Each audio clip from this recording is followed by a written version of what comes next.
that the British people are not represented by President Bush, for sure, and definitely not by Prime Minister Tony Blair, who's following along with his new dossier. Bismillah ar-Rahman ar-Rahim. Brothers, sisters, friends, Assalamu alaikum. Welcome. It gives me tremendous pleasure to be in New Zealand and to share my story with so many of you tonight. Now I can see a lot of non-Muslims in the room. Just relax, I'm not Islam's answer to Billy Graham. I want to share the story with you so you can enjoy it, maybe understand a little bit more about Islam. The title of the story is From Kabul to Kaaba, but I want to take you back a few weeks before I entered Kabul. I want to take you back to September 11. I bet everyone in this room can remember exactly where they were, who they were with, what they were doing when they heard about September 11.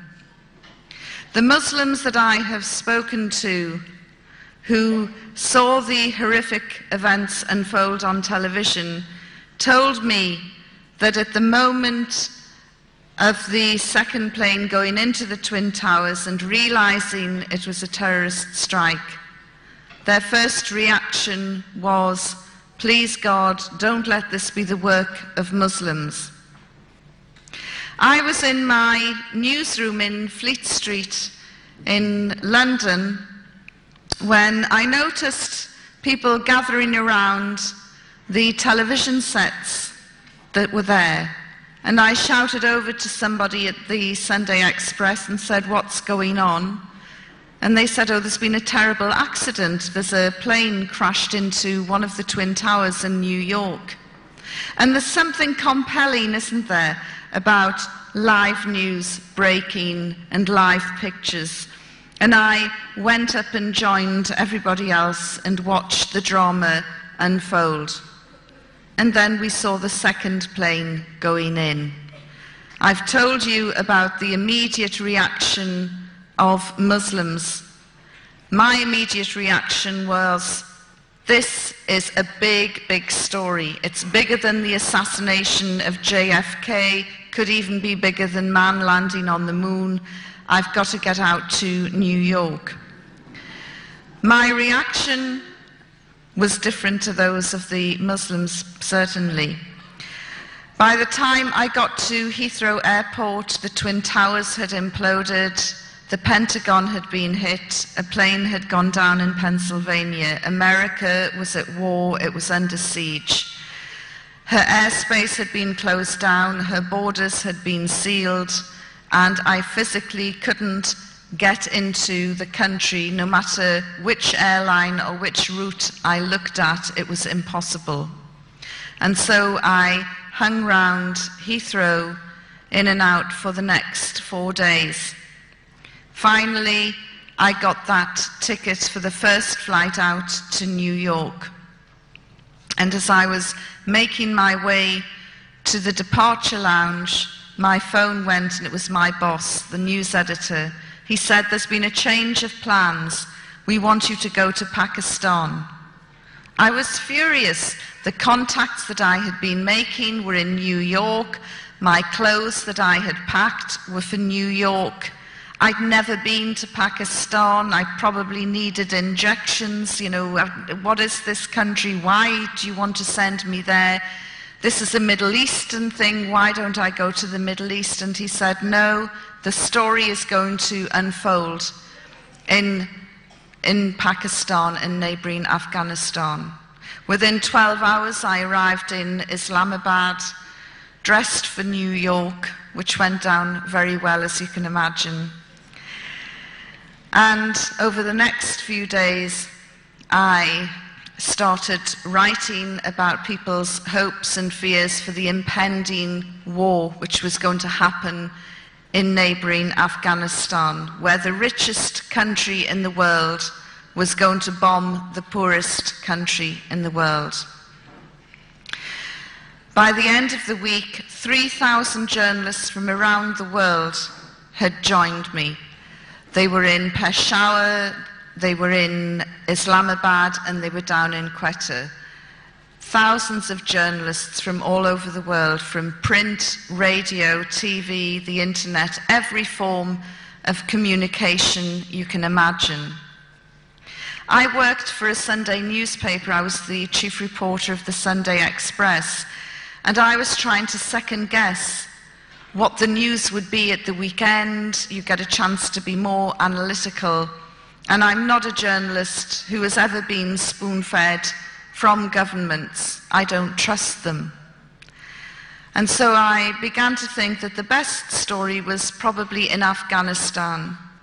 From the ordinary people, the ordinary Afghan people, I wanted to know what their expectations and fears were, what life was like for them living under the Taliban.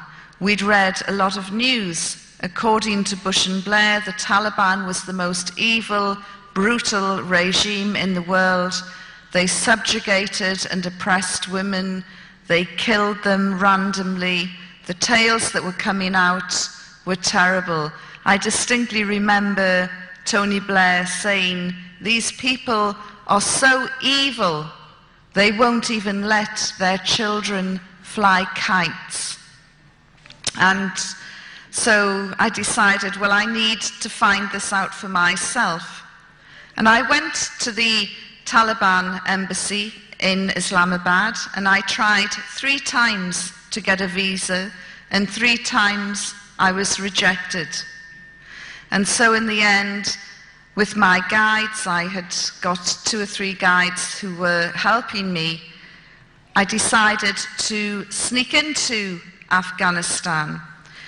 The idea was planted in my head by the BBC's chief correspondent, John Simpson, who had put on a burqa and put his toe into Afghanistan and said, "Hey, look, I've become invisible." And I thought, well, if the BBC's gargantuan correspondent can become invisible, then surely it will be easy for me. And so we devised a plan that we would be part of a wedding party. I would go in with 2 guides, one from the NWFP province in Pakistan, the other one was born in Afghanistan. And we went in as a group. I put on the burqa, we drove through the Khyber Pass. That was another eye-opening experience. I imagined the Khyber Pass to be about 30 yards long. It was 33 miles long, winding, dramatic, mountainous roads, amazing scenery, traces of British imperialism everywhere. And then we went right down into a dust bowl known as Torkham, and there was no man's land. We got out of the car and started to walk towards the Taliban checkpoint, where some very scary-looking men with great big beards and big black turbans and Kalashnikovs were sitting, waiting. Suddenly I could hear my heart thump, thump, thump in my ears, and I'm beginning to think, maybe this isn't such a good idea. I wanted to turn round and run away, but I'd gone beyond the point of no return. But it was as predicted. I had become invisible. I didn't even warrant a first look, never mind a second look, as we crossed the Taliban checkpoint. I think I was a cross on someone's ID papers. And we went across, we jumped into a taxi, and we headed for the first major city, which was Jalalabad. I was very tense, very excited. I was going to see firsthand what life was like in one of the major cities in Afghanistan, in this male-dominated regime where women were oppressed and subjugated according to Bush and Blair. When we pulled up at the marketplace, I was really surprised, because there, who was doing all the shopping? The men. You can't get Western men into supermarkets or to do the shopping, and there were all these men doing the shopping. I thought, well, this is a good sign. Of course, the reason for that was under the Taliban regime, women were not allowed to talk to strange men, and strange men were any men other than a husband, a father, a brother, or a close male relative. So doing something as simple as buying a bag of sugar was virtually impossible unless you were related to the trader. There were women around.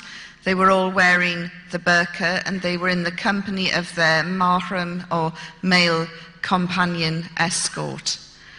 I sat on the edge of the marketplace and watched. And there were lots of Taliban around, and people seemed very excited and very happy. They didn't seem as though they were about to be bombed by the most powerful nation in the world. People seemed relaxed, and I was quite surprised. Our party then went with provisions to a tiny village, not even the size of this hall.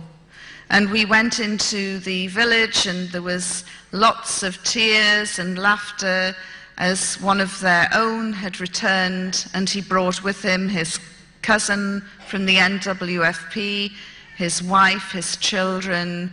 And then they said, well, who's that? Pointing at me. And he told them in Pashto. I didn't understand the language, but I could tell from the reaction that they were not at all happy. Why on earth have you brought a Westerner into our midst at a time of war? That day, the Taliban spiritual leader, Mullah Omar, had just announced that anyone helping a Westerner would be executed. So naturally, they were angry, they were nervous, they were agitated. But within half an hour, the natural exuberance and hospitality and curiosity of the Afghan people overcame the villagers, and they started talking to me. The first was a young girl in her 20s, and I said, what do you think about this impending war? And she said, I am so angry. I should be in a hospital by now, qualified as a doctor, ready to help my people, ready to save lives. People are going to be wounded in this war, and I could help and save them. And I said, so what is your problem? She said, my training was stopped a couple of years ago. The Taliban closed down the training center and sent all the instructors home. And here I am now, back home, rotting away in this village when I should be helping my people. And I felt very sorry for her, and I could feel her frustration. Here was a young, ambitious girl, and her life seemed to have been put in limbo. Just then, her elder brother came in, and he, through the translator, started talking, and he also had been training to be a doctor at the very same medical school, and when it had closed down for financial reasons, he too had been sent home. So it wasn't just the girl who was being affected, her brother was as well. And as we were communicating with the help of the translator, an Afghan lady walked in, and she looked at me very carefully, and she put her hands on her hips, and she really looked me up and down. And then she said through the translator, have you any children? And I said, yes, I have a daughter. She said, just one? And I said, yes, just one. And she pushed me, very strong. I lost my balance and went the other way. And she said, you English and American women, you are all so pathetic. All you can ever have is 1 or 2 children. Me, I can have 15. And when you run out of your boy soldiers, I will be producing more. Don't think that Afghan women are shy, retiring creatures. And I thought, well, if this is what the women are like, what on earth are the men like? And I said, but aren't you afraid of America, of American soldiers? She said, dare one American soldier come into my village and I will get those pots and pans and I will fight him back myself. And I thought she probably would. Then she said, look, I'm really sorry about this mishap. We're very sorry, but this mishap in New York, it has nothing to do with us. And she kept calling 9/11 a mishap. And I thought, you know, this is really provocative, this is so offensive, this is insulting, 6,000 plus people have died, that's what we thought at the time, and you're calling it a mishap? And then I realized that under the Taliban, televisions were banned. Nobody saw the dramatic images that we saw, which were played on our TVs every day, day in, day out, for more than 2-3 weeks, whipping up the anger and the hysteria and the fear, watching the towers being hit, the towers imploding. They didn't see any of that. They lived in single-story buildings. So trying to convey to them the full horror of someone trying to jump from the 101st floor rather than face the inferno inside was very, very difficult.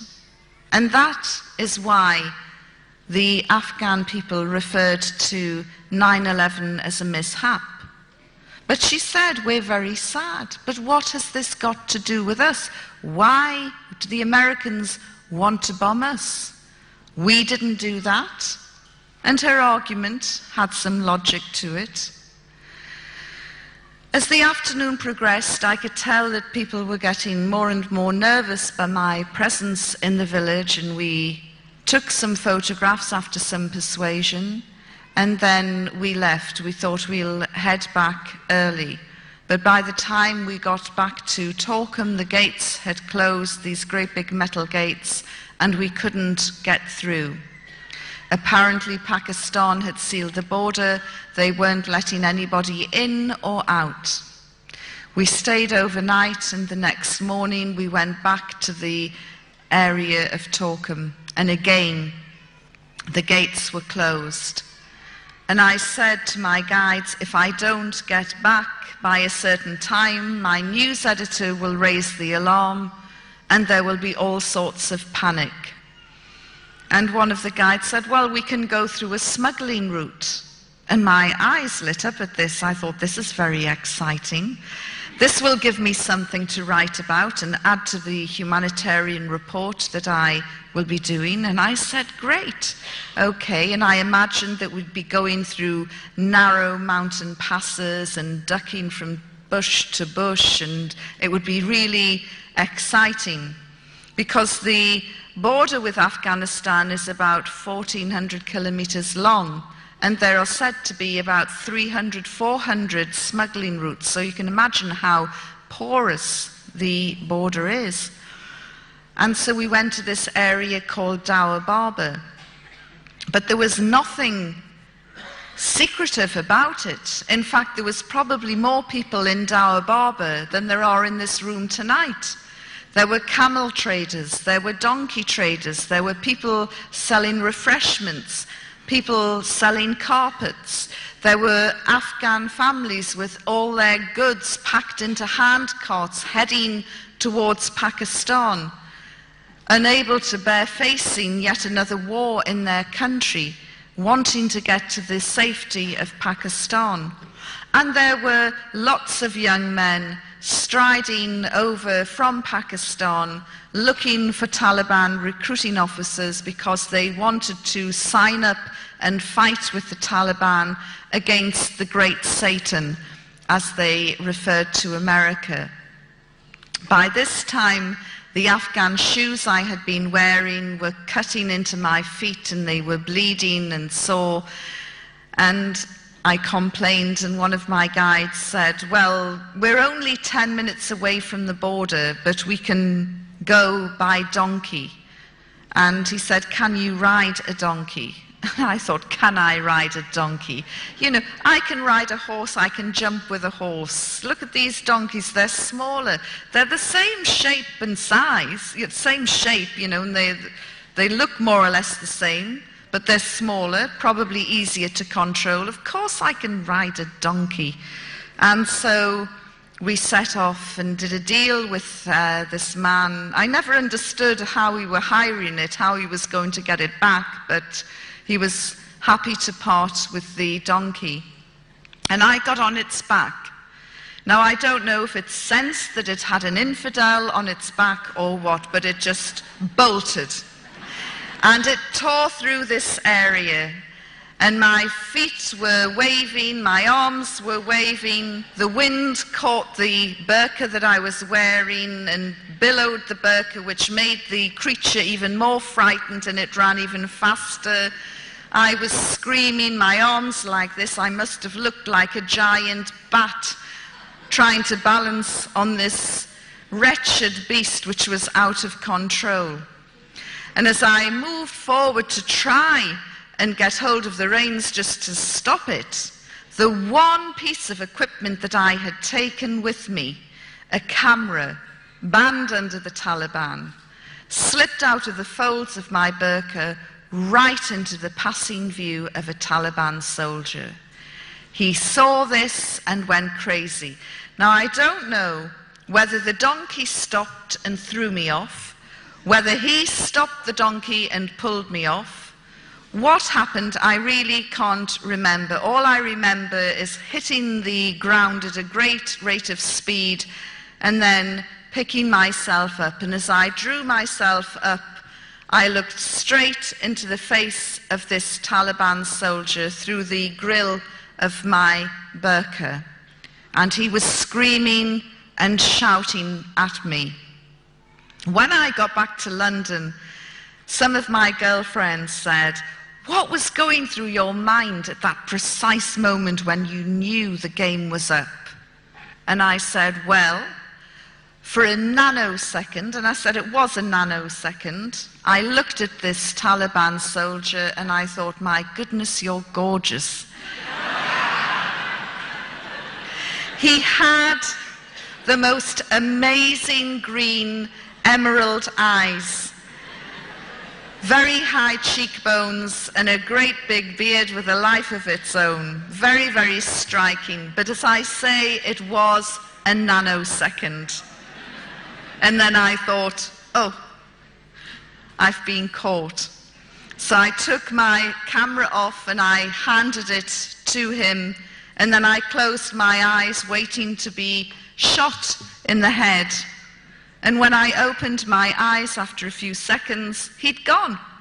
He'd gone over to the man who hired the donkeys. He wanted to know who is in charge of this woman.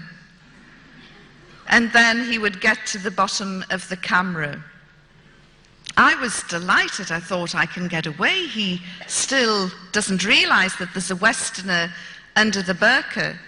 And I turned and went to attach myself to another group to follow them over the border. And as I walked away, I looked behind, and by this time a crowd of about 100 men had surrounded my two guides, and the soldier was in the middle, and he's screaming and shouting and waving the camera at him. One of the guides had been smacked across the face and he had a bloody nose, and the other one was trying to calm down the situation.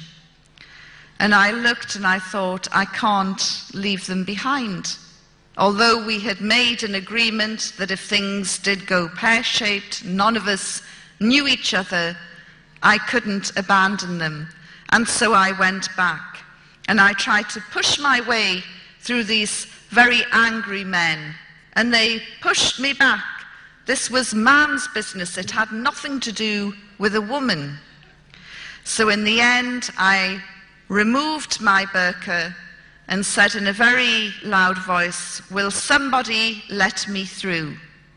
You could have heard a pin drop. And then there was a parting like the Red Sea as I walked towards the handsome soldier, who by this time was looking really gormless because his jaw just dropped as he saw a Westerner, a blonde-haired, blue-eyed, come towards him.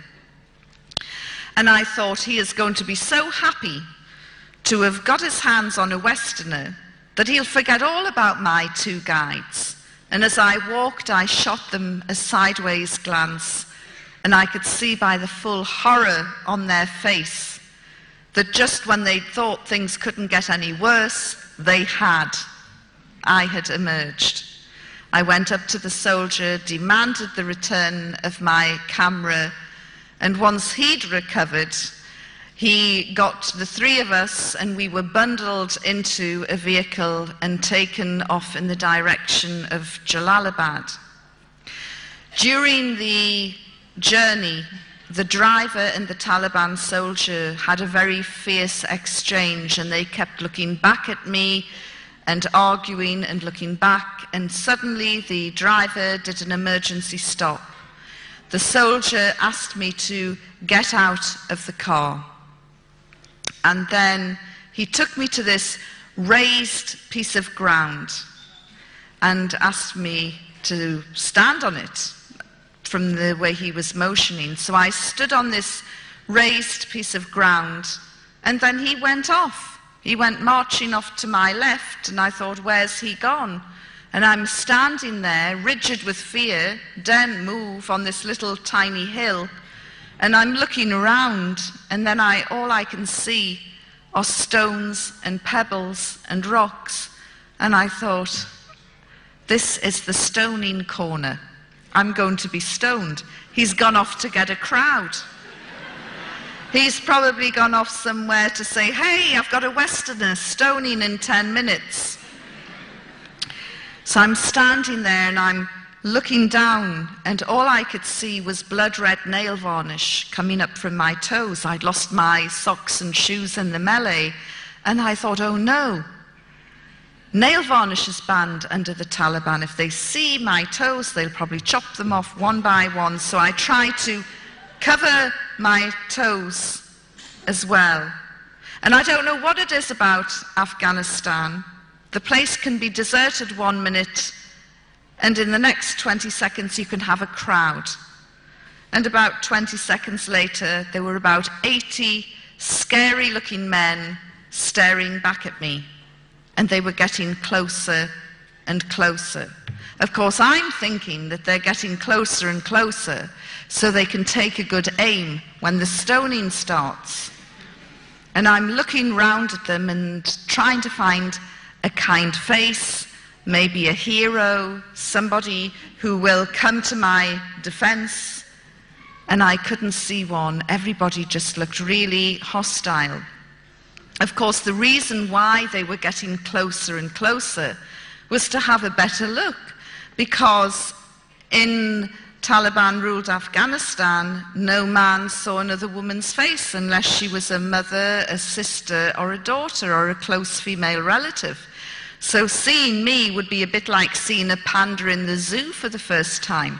So they were getting closer. Of course, I'm thinking they're getting closer so they can take aim when the stoning starts.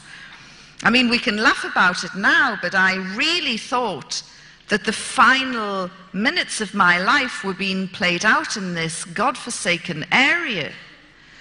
And as I looked around, they say that your life flashes before you. Mine didn't. I'm just thinking, how can I get out of this situation? And then I remembered my time as a Sunday school teacher, and there was a biblical scene where Jesus had said at a stoning, "Let him without sin cast the first stone." So I thought, right, I'm going to say that.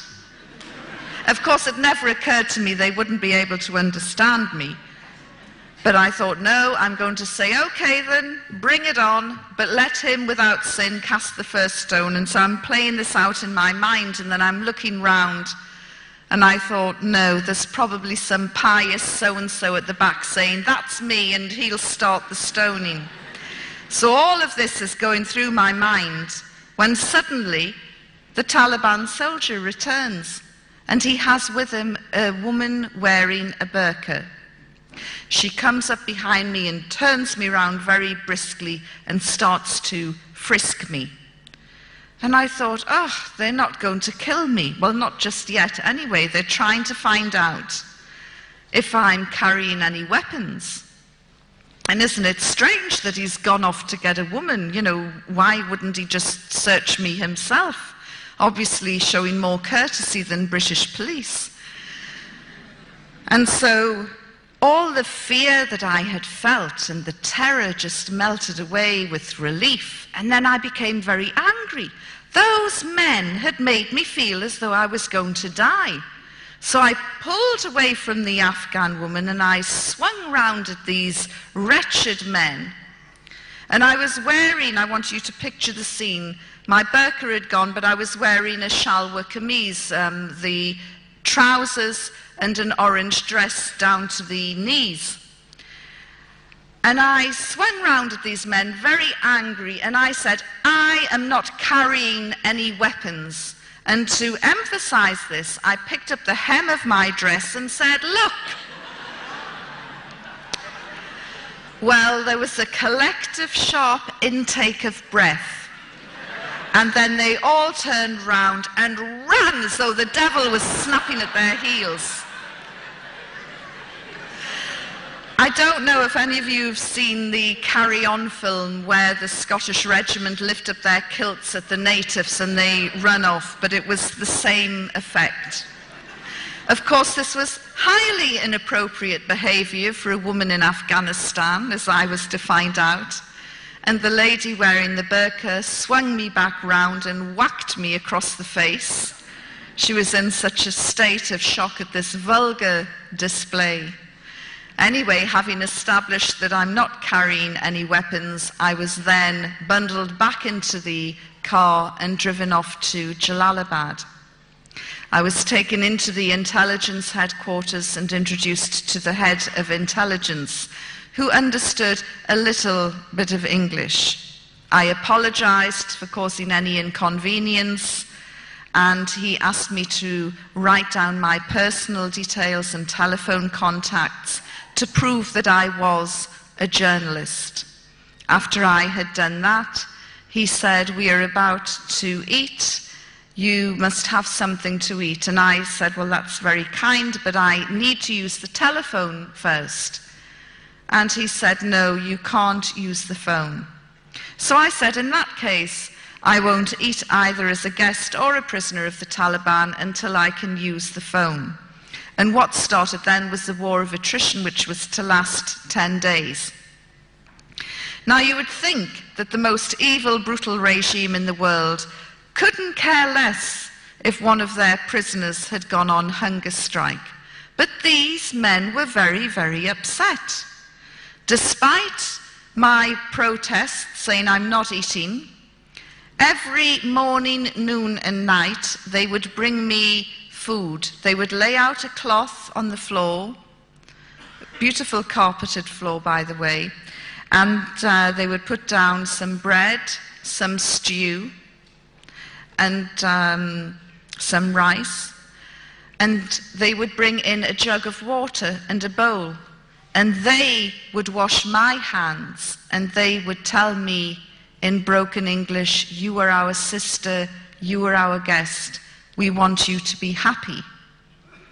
And I thought, what sort of evil, brutal regime is this? Don't they understand the job description? And I'm thinking, you know, this is just a trick. They're trying to soften me up. And then the really bad guys will come in with the electrodes. In fact, isn't it strange?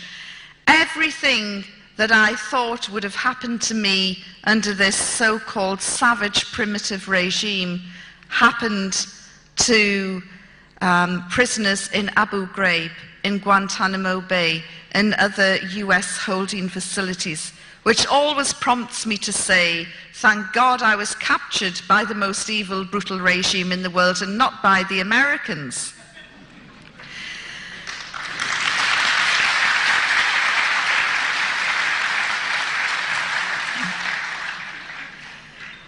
By the third day, they called the doctor. Not that I was feeling unwell at all, but they called the doctor and he came, a little man who'd trained in Germany, and he looked in my eyes, my ear, took my pulse, looked in my mouth, and I thought, they do this, don't they, on death row in Texas just before they're going to execute somebody. They like to make sure that they're fit and healthy. And then he took my blood pressure, and something bothered him because he then took it again. And I said, yes, I know I have high blood pressure. And he said, no, you don't. Your blood pressure is normal. I said, don't be so ridiculous. It can't be normal. You know, I'm about to be killed by the Taliban. How on earth is my blood pressure normal? And he said, look, and he did it again. And it was normal. I said, there you are, 3 days with the Taliban and you've cured my blood pressure. Thank you very much. On the 5th day, there was a little guy called Hamid, the doctor's son actually, who acted as the translator, and he came running into my room very, very excited. He said, you were on the front page of the papers. And he brought in the weekly paper from Jalalabad. And although photographs were banned under the Taliban, there were 2 pictures of me from Reuters on the front page with a little story and headlines that took over half the page. The headlines looked longer than the story. And I said, what does the headline say? And he read it out and he said, it says, the Taliban has cured Yvonne Ridley's blood pressure and she's very happy.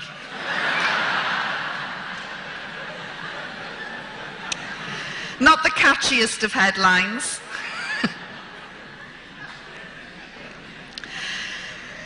During those 6 days in Jalalabad, a procession of very scary, fierce-looking men came into the room and through Hamid asked me questions, and the interrogations would go on until maybe 8, 9 o'clock at night. They never physically threatened me. The worst thing that they said to me was, if you don't tell us the truth, you will be here for 20 years. I assured them that they would get sick long before I did.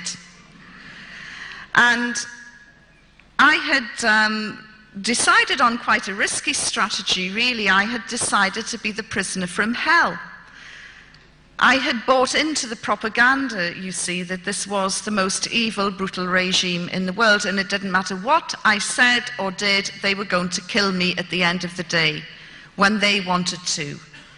And so I just thought, if I'm nice, they're going to kill me. If I'm nasty, they're going to kill me. Well, I'm just going to go down fighting. And so I was very abusive and aggressive. And the harder I pushed them, the nicer they were. And they would say, why are you angry? You are our guest. You are our sister. Hamid had to translate my words. And one day he said to me, I am terrified of these people, and you should be as well. And it's not nice for me to translate your words. I get scared. On the 6th day, Hamid came to see me, and his face was nearly black with fear. His mouth was so dry he could hardly talk. And he said, you have a very important visitor. And I said, who is it? He said, I can't tell you, but you must be respectful. I said, well, who is it? Is it Mullah Omar? And he said, please, just be respectful. You have to show some respect. This is a very, very important person. So I'm thinking, I wonder who it can be. 10 minutes later, there was a knock on the door. Although I was the prisoner, I had my own key. And so I unlocked the door, opened it, Hamid stood aside, and there in front of me was a man who made my blood run cold. The hair on the back of my neck lifted. For 6 days I had avoided talking about religion, and there in front of me was a religious cleric, a Milano. And everything in Afghanistan is dirty, ripped and torn and dusty. He was wearing an immaculate ivory gown, one which went right down to the ground. The Taliban's clothes were above their ankles. This guy's clothes were right down to the ground. You couldn't see his feet. And he had a great big ivory turban. A very modest beard by Afghan standards. Very light brown, modest beard. And light brown eyes. And he had beads which he moved, like rosary beads, which he moved 2 at a time. And there was something else about him that I thought was weird. And when I mentioned it to my first Muslim crowd, a few of them went, Alhamdulillah. When I told them, I said there was something really weird about this guy. He had a shine on his face. It was like a light on the inside coming out. I've never seen anything like it before. And I was told by my Muslim friends back in London, this is the nur, the light that comes out of somebody who is very pious, very practicing, a very good person. I didn't know that at the time. I just thought there's something weird and spooky about this guy. After I recovered, I moved aside and invited him into my room. And he was so graceful and elegant, he didn't even seem to walk. He just glided in and glided down. And I sat opposite him, and Hamid acted as the translator. And he said, "What is your religion?" And I thought, oh, here we go. I said, "I'm a Christian." He said, "Yes, but what sort of Christian? Are you a Roman Catholic? Are you a Protestant?" I said, "I'm a Protestant from the Church of England." And he's smiling and moving his beads. And he said, "And what do you think of Islam?" "Oh," I said, "it's fantastic. It's absolutely wonderful." Of course, I knew nothing about Islam, very little, and the little that I knew was totally wrong as it turned out. And I went off in praise for 2 minutes of this faith that I knew so little about. And he smiled and he moved his beads. And then when I finally stopped running out of adjectives, he said, "Islam is a beautiful religion." I couldn't agree more. And then again, I ran off in praise of Islam. And he smiled as he listened, and Hamid translated. And I said, "Do you know, the people around here are so passionate about their faith that they pray 5 times a day. I know because I've watched and counted it." And he looked. He must have thought, "You stupid woman." But I didn't realize that Muslims are expected to pray 5 times a day. So he moved his beads. And then he said, "So, you would like to convert?" And I thought, he's led me into a blind alley here. If I say, "Yes, I'll convert," he'll accuse me of being fickle and insincere, and he'll say, "Take her away and have her stoned." If I say, "No, I'm not interested," he'll say, "How dare you insult Islam? Take her away and have her stoned." So I'm trying to come up with the right answer.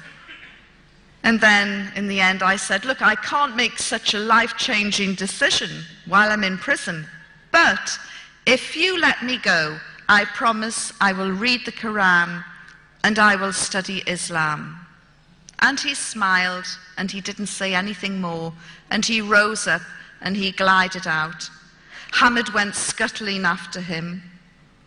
And he returned a few minutes later, and he said, "You're going home on a red crescent plane." Well, I punched the air and congratulated myself for having dealt with this Milana, this religious man, in such a clever way.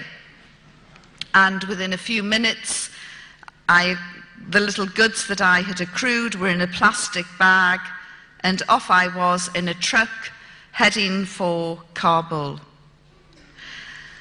7 hours later, after a dusty, bumpy ride, we came into Kabul and drove straight past the airport. But I was okay. I just thought, well, there are other Westerners being held by the Taliban. We're probably going to pick them up. All I know is that I'm going home on a red crescent plane. That night, I was to find out another aspect to the character of the Afghan people. They don't like giving you bad news. They don't like telling you anything that will upset you or cause an adverse reaction. And so we drove past the airport, and then we pulled into a really grim prison. Everything that you would imagine a third world prison to be. And I was asked to get out, and I got out. And we walked down this dark, dingy corridor, and then they pushed open this little metal door with a little spy hole in it. And there, sitting on a concrete floor, were two Afghan women, one with a babe in arms and the other one heavily pregnant. And they said, "Tonight you will stay here." And I said, No, you've made a mistake. I am going home on a red crescent plane. Of course, the thing is, when you lead someone on, you have to deliver the bad news at some point, and so the bad news was delivered to me then. You're going nowhere, you were a bad woman, you entered our country illegally, without a passport, you have to be punished. I screamed and shouted there was no way I was going to go into this cell, and to get me out and get me to the airport, and I said to them, "You can't do this to me, I'm British." And they smiled. Just then, another cell door opened, and 6 women wearing hijabs came out. And one of them said to me, "Are you from the Red Cross?" I said, "You speak English?" And she said, "Well, I'm Australian. These 3 are Germans, and the other 2 are Americans." And I went, "Oh my God, you're the Christians, the charity workers who were locked up for trying to convert Muslims to Christianity." And they said, "Yes." And I said, "Look, there's been a terrible mistake. I'm supposed to be going home on a red crescent plane. Will you tell these people?" And the women all spoke the language. And I could tell by the heated conversation and the expressions on everyone's face that I was going nowhere that night, certainly not on a red crescent plane. Deanna Thomas, the Australian girl, said to me, "Look, why don't you stay in our cell tonight, and then we can sort this mess out later." And in truth, I hadn't had any female company for over 6 days. These girls spoke my language. Furthermore, if I ever got out of this hellhole, I might have an even better story to tell. So I said, "Yes, okay." And I followed them into their cell. And I looked around, and it was so grim. It's everything you would think a third world prison to be. And suddenly I broke down and I started to cry. The first tears that I had cried since my captivity. And I said, "Well, the Taliban have finally broken me." And amid the sobbing, I felt for my cigarettes. Because although cigarettes were banned under the Taliban, when they realized I smoked, they gave me lots of cigarettes. So I pulled out my cigarettes, And I was about to light up when I just said, "Oh, does anybody mind if I smoke?" And the tears were coming down and I'm sobbing and about to light my cigarette when they all said, "Yes, this is a no smoking cell." How could I find the only no smoking cell in Asia? How unlucky can you get? They said, "Look, if you must smoke, go outside into the courtyard. We're about to have a meeting." Suddenly, my nicotine craving went, and I said, "A meeting?" And they said, "Yes, we have 2 meetings a day." And I'm looking round, and I'm thinking, what happens round here that they have 2 meetings a day? It's the escape committee. They're digging a tunnel, and this is a progress report. So I said, "Do you mind if I listen in to your meeting?" And they said, "No, not at all." So I suddenly forgot about my cigarettes for the time being, and I sat on the edge of this bunk bed, and the 6 girls sat in a circle on the floor, and then they pulled out their Bibles. And I'm thinking, I don't believe this. They have been charged under Sharia law with trying to convert Muslims to Christianity. They're in serious trouble. They could be executed. And now they're getting their Bibles out. And I'm looking at the door expecting the Taliban to come bursting in and beat them up or do something horrible to them. And nothing happened. Of course, as I did read the Quran later, it states quite specifically that we must, as Muslims, protect people of the book, i.e. Jews and Christians, and we must allow them to carry on and carry out and perform their faith. And this is exactly what the Taliban were allowing the Christians to do, although I didn't realize it at the time. So they read from the Bible, very loudly, a passage appropriate to their position. And after 20 minutes, they put their Bibles down and pulled out hand-written pieces of paper. And then they started to sing. Now, I can tell you, as you know, I was a practicing Christian in those days. And when I say practicing, I probably went to church maybe twice a month, which in some people's eyes is bordering on fanaticism. And we would sing, you know, these Victorian hymns, and they started singing not Victorian hymns. We are talking very loud, very robust, happy-clappy, full-on Southern Baptist style, hallelujah type singing. So this started, and at that point I went outside into the courtyard and I smoked 3 cigarettes off the trot. The azan, the call to prayer, started, and I thought, I don't believe it. I've got Muslims on that side of the wall, Christian fundamentalists in that cell. No wonder that religious cleric was smiling as he left me. He probably thought, she won't convert? Well, feed her to the Christians. Although I make fun of them, I have to say that those 6 girls were incredibly strong, and their faith did get them through their ordeal, which lasted much, much longer than mine. After they'd finished singing, they then started praying. And again, it was really full-on, in-your-face, hallelujah type praying. In fact, at one point, they were all shouting different things, and at one point I could hear one of the girls, I think it was the American girl, Heather, shouting, "Lord Jesus, show me the way out of here." And I have a very gallows sense of humor, and I felt like shouting back, "Straight down the corridor and turn left, but there's a great big Talib there." That night, I slept on this concrete floor with a very wafer-thin mattress, And when I woke up the next morning, I was given a change of clothes.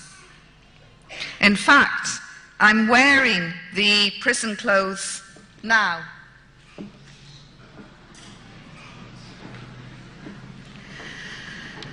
Nobody put me in an orange jumpsuit, shaved, shackled, or abused me, or raped me, or sodomized me, or videoed me for the gratification or pleasure of others later on.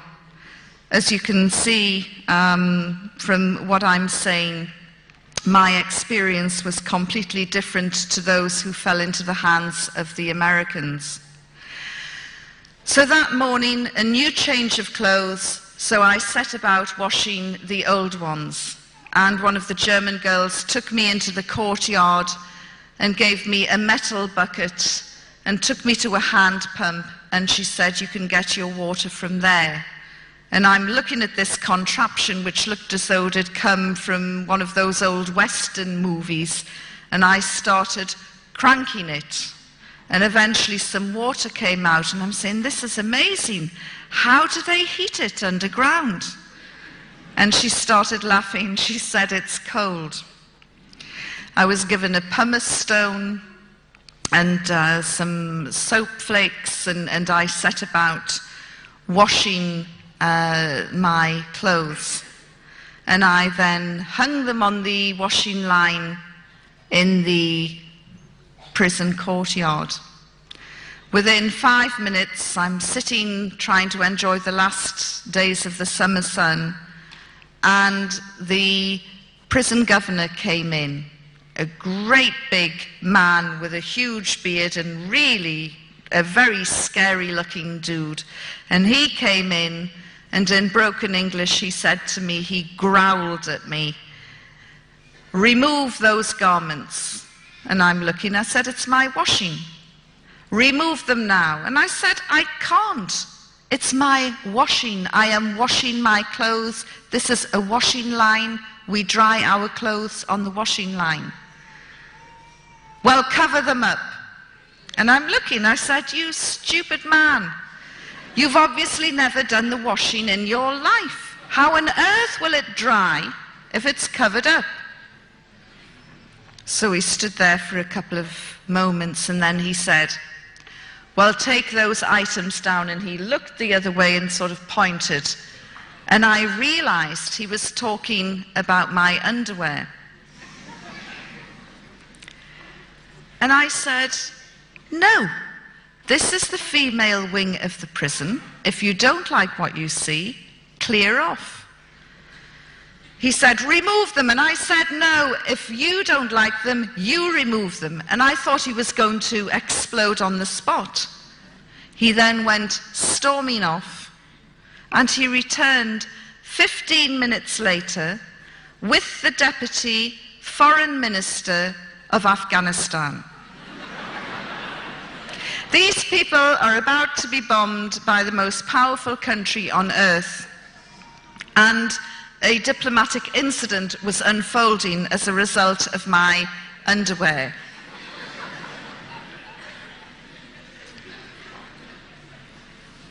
I don't want to embarrass the men here, but I mean, we're not talking anything small, salacious and lacy. We're talking big, comfortable Bridget Jones. So the Deputy Foreign Minister said to me, "Will you please remove your undergarments from the line?" And I said, "Look, this is the female wing of the prison. There are no male prisoners. The only men around at the moment are you two. If you clear off, there will be no men. By the time they're dried, nobody's going to be any the wiser." He said, "Yes, but the Taliban soldiers live above the female wing of the prison. And if they look out and see those things, they'll have impure thoughts." I'm looking at my underwear in a new light now. I said, "There's a very easy solution to this." He said, "I knew there would be." I said, "Tell your men not to look out of the window." "No, that's impossible." I thought, I cannot believe this. You know, America didn't need to fly over in B-52s and bomb these people. They should have just parachuted in a regiment of women soldiers waving their underwear, and the Taliban would have gone.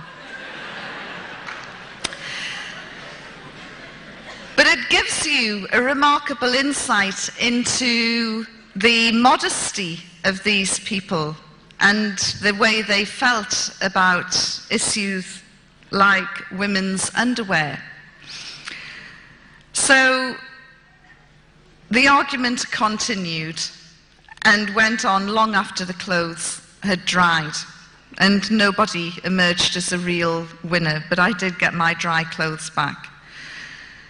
The next day, the 9th day, I was feeling really crotchety. I'd had 3 or 4 really rousing sessions with the Christian services. And in fact, you know, although the Taliban had banned singing and they'd banned music, they allowed them to sing, but they drew the line at music. And I am eternally grateful to this day that they confiscated their tambourines and guitars. But so I'm feeling really wretched and bad-tempered and thinking, I'm never going to get out of this place. I can't take much more of this. And the Deputy Foreign Minister returned with his sidekick, a man I called the Smiling Assassin. And he said, we want to ask you a few more questions.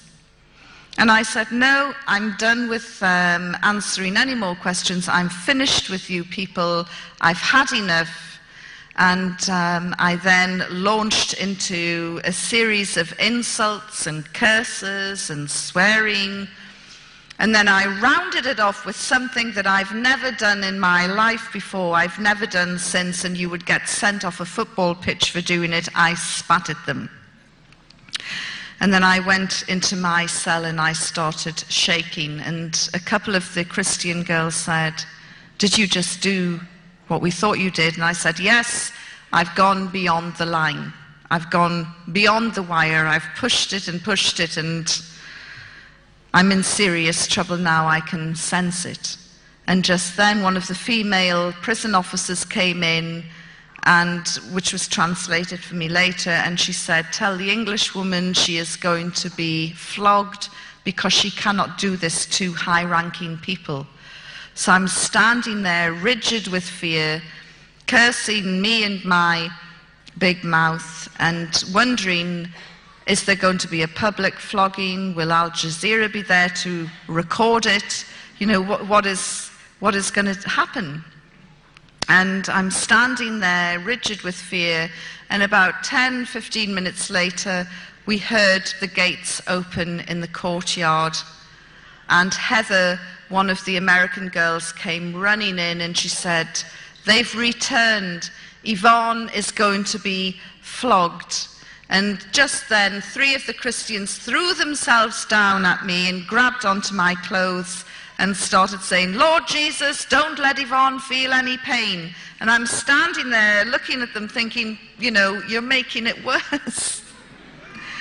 And just then the Smiling Assassin walked in, and he had in his hand the one thing that I wanted. The very thing I had gone on hunger strike for 9 days earlier. He had in his hand a satellite phone.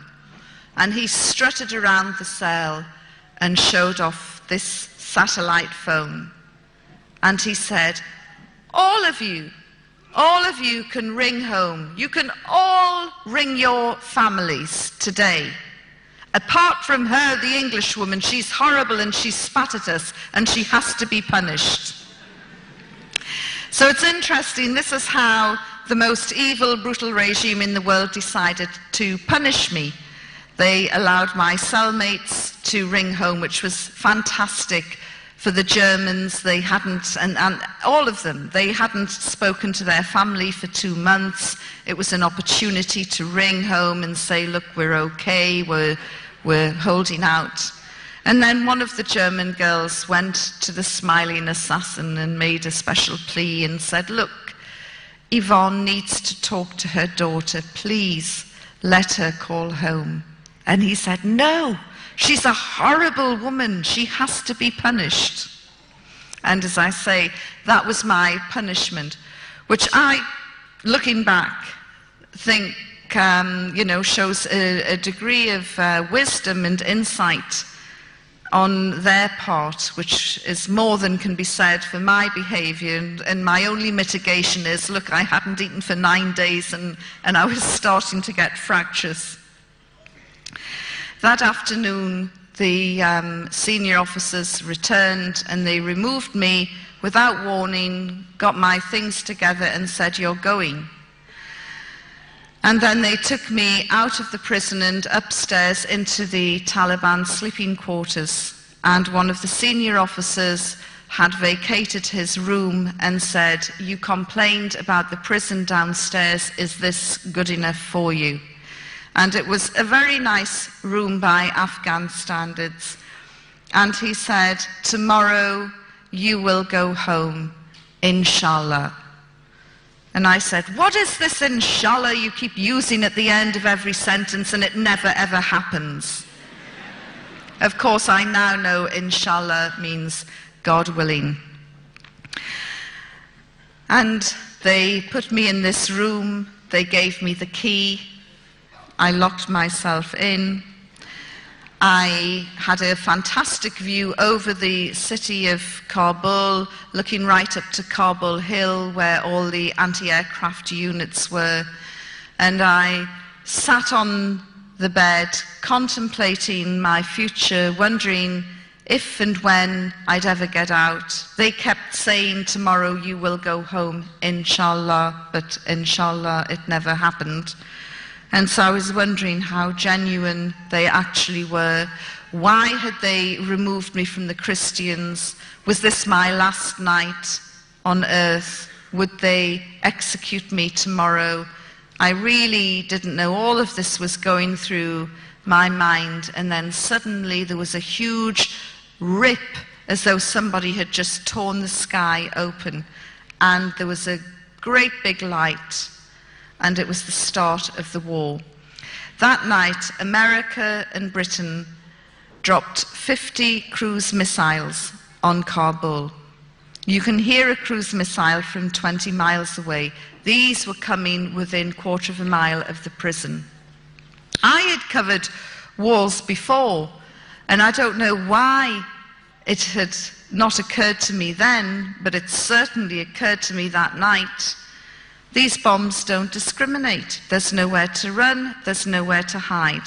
Civilian, military, man, woman, child, these bombs cannot tell the difference. I'm going to be blown apart by a British bomb. I've got no doubt Tony Blair will blame the Taliban, and that will be the end of that.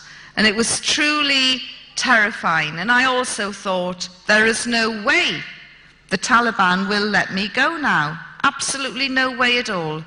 And the next morning, there was a knock on my door, and I was told, please, there is a vehicle outside. We are going to release you. I couldn't believe it. But sure enough, there was a vehicle. They put me in it. We drove down from Kabul, through Jalalabad, down to Torkham, and eventually, after some shenanigans, I was handed over to the Pakistan authorities. And as I walked back across no man's land, the camera lights went up and the journalists started shouting, how did the Taliban treat you? And in truth, up until the point that I was released, I still didn't trust them 1 inch, and I thought everything that they were trying to do had a hidden motive. It was only at the point that they released me that I thought, you know what, they were quite an honourable bunch of guys. So when this journalist shouted at me, how did the Taliban treat you? I thought for a while, and then I said, with respect and courtesy, this is not what the Western media wanted. The Western media wanted Abu Ghraib tales. They wanted abuse, rape, torture. They wanted to see scars. They wanted to see tears. There was nothing I could give them other than the truth. And sadly, for some people, the truth is never enough. When I got back to London, about 2 weeks later, one of my guides on the Pakistan side called me, and he said, "Madam, the village that you visited has been bombed by the Americans." That was the village Karma, which is smaller than this hall we're in now. And I said, "Look, Pasha, I know these terrible things happen in the fog of war. And it's awful, but these accidents do happen." And he said, "But madam, how can you accidentally bomb a village the size of Karma 3 days running?" Now then, the Americans were telling us all about their strategic strikes, their surgical strikes, their B-52 bombers coming at 30,000 feet. Karma wouldn't have even looked like a dot from 30,000 feet.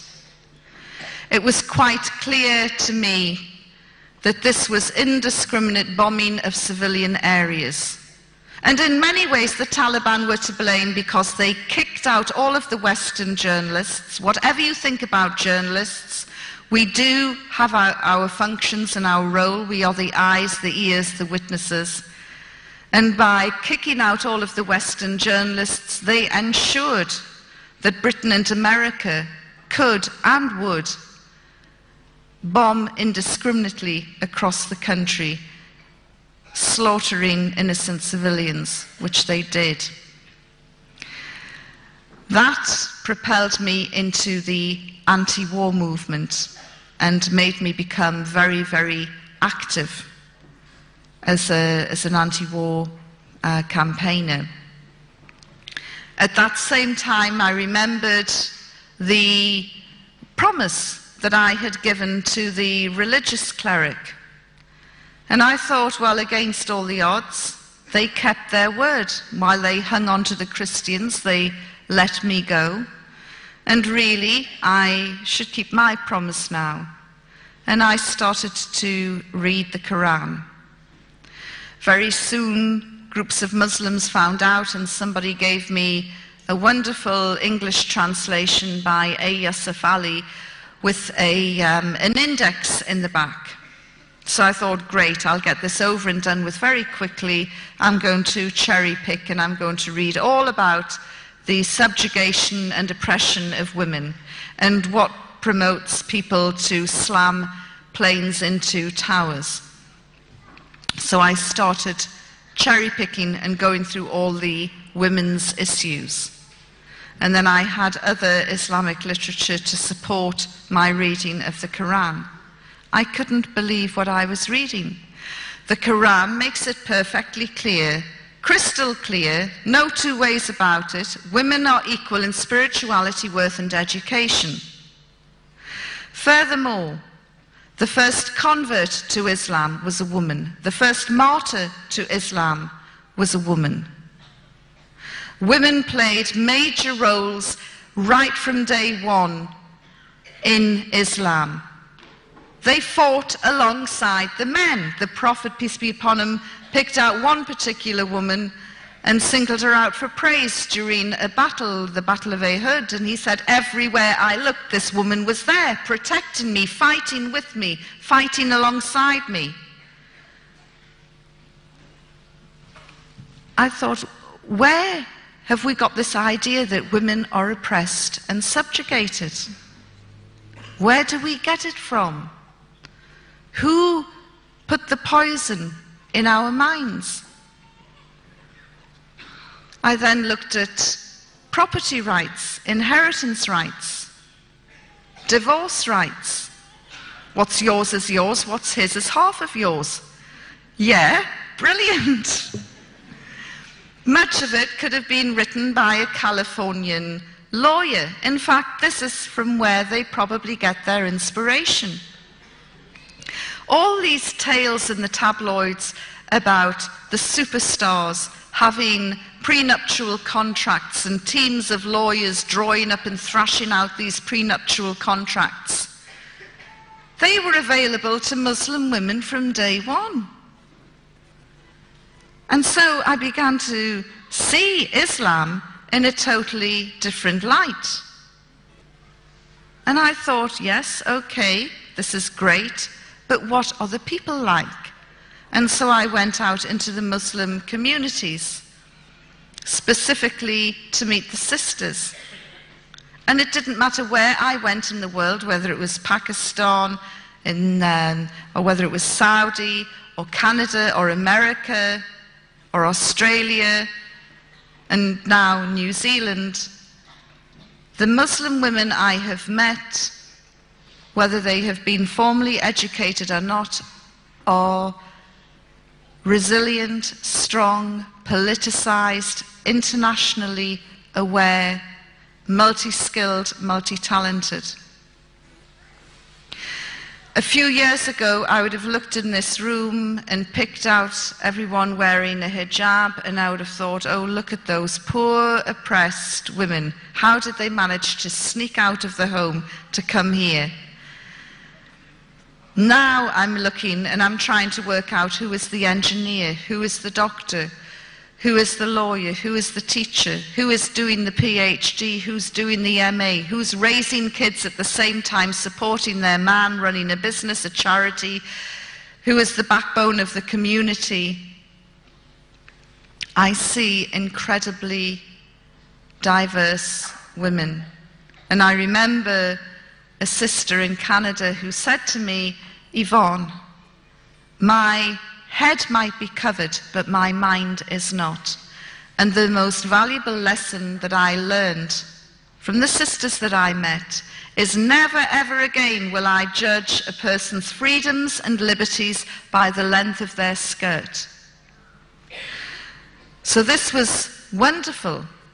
The other thing that I learned about the Muslim community is it has an incredibly gossipy network. And I could visit somebody in Glasgow one day, and by the next morning I'd get a phone call from somebody in Karachi saying, I hear you were in Scotland. How did it go? The communication is amazing, but sometimes there were Chinese whispers and people had false information that I had taken my Shahada, the oath to become a Muslim. And I remember one day, I'm sure many of you in this hall will have at least heard the name.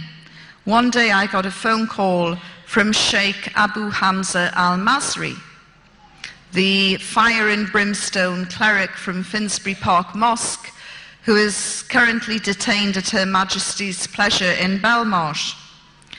And he rang me up and he said, Sister Yvonne, welcome to Islam.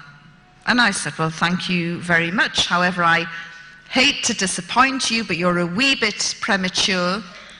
I haven't taken my Shahada yet, but, you know, I will get there, inshallah. And he said, well, take your time. This is going to be the most important decision you ever make in your life. Don't be rushed into it. Don't be pressurized into it. Make sure that you read as much as you can. Be convinced before you take your Shahada. We are all making dua, prayer for you. And I thought, I can't believe that this is the fire and brimstone cleric from Finsbury Park Mosque. The tabloids love to hate him because of his hooks and his eye patch, and they really have demonized him. And I said, well, thank you very much for your understanding. I will keep you informed with my progress. And I was just about to close the line when he said, well, there's just one thing I want you to know. And I said, well, what's that? He said, well, if you go out tomorrow and you're hit by a bus, you will go straight to hellfire. I said, thank you, and closed the line. And that made me nervous. It made me very nervous. So I took a copy of the Shahada and I carried it round with me. And I would address meetings like this and I would say, look, if you come across an accident and you hear someone shouting for 2 Muslim witnesses, please come running fast because it's me trying to get in before it's too late. Happily, there was no such accident. And on June the 30th, in 2003, at 11:30 in the morning, I took my Shahada and declared my belief that there is only one God and that Muhammad, peace be upon him, is his messenger.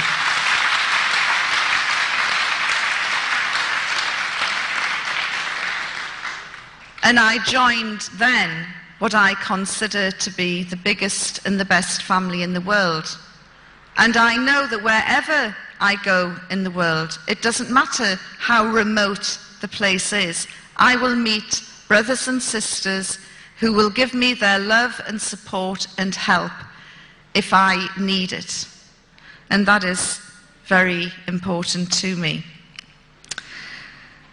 I was also lucky enough in January this year to go on Hajj, the annual pilgrimage which Muslims are required to do at least once in their life.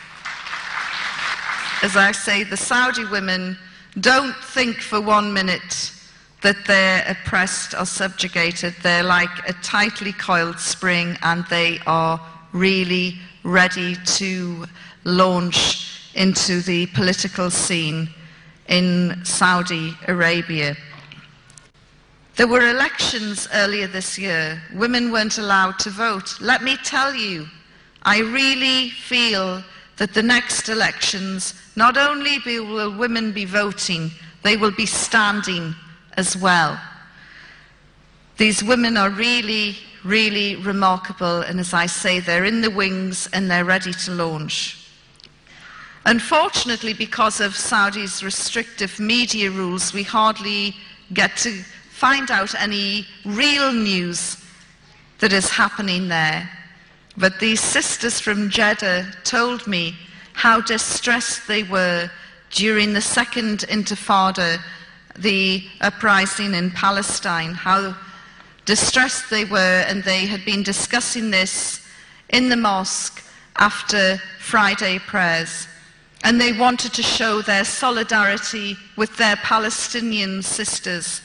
So they did something that is forbidden in Saudi. They had a spontaneous demonstration. And they shouted and demonstrated, and the police were called because of this public disorder. And the police moved in, and one of the main women stood in front of the police and she said, "Dare one of you touch us? We are Saudi women and you cannot touch us." And the police sprang back and they were wondering, what on earth are we going to do with these women? We can't have them demonstrating. But they're right, we can't manhandle them and cart them off to jail either. And there was this standoff for about half an hour as the women continued with their protest. In the end, the police chief had a better idea and they went and arrested all their husbands instead. They took them to the station and they said the next time their wives did this, they would be charged. Which is a wonderful tale. So that was Hajj in January. Obviously, you're all aware of the London bombings. I live in central London. We were shocked by the ferocity of the atrocity, but not surprised. The anti-war movement and the political party I belong to, called Respect, which is led by George Galloway MP, had said, long before the first bombs dropped on Baghdad, we told Tony Blair, if you take us into a war with Iraq, our security will vanish. London will become a target. In his arrogance, he dismissed us. He dismissed the fears of 2 million people who marched in London. He would rather take his orders from Washington. Really, I salute New Zealand in its strength and determination to stand up to America over many different issues. That stand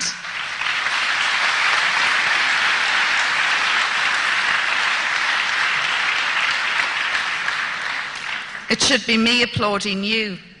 That stand has made New Zealand one of the safest places on earth in terms of security, and certainly your anti-nuclear stance is admirable. Beware of siren calls from politicians like Winston Peters, who thrive only on hate.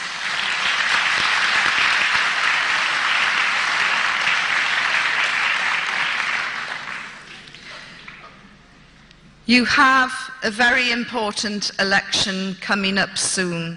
I can't tell you how to vote, but just be wary of those who would want to stand shoulder to shoulder with George Bush, because you will end up in serious trouble like we have in Britain.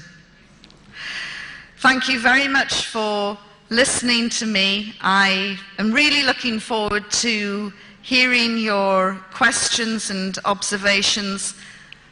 As I say to the non-Muslims here tonight, I am not Islam's answer to Billy Graham. I am not here to get you to convert.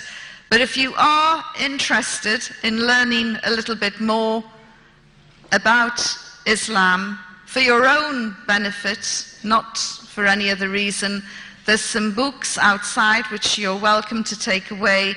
Thank you very much for being a terrific audience. Thank you. Assalamu alaikum.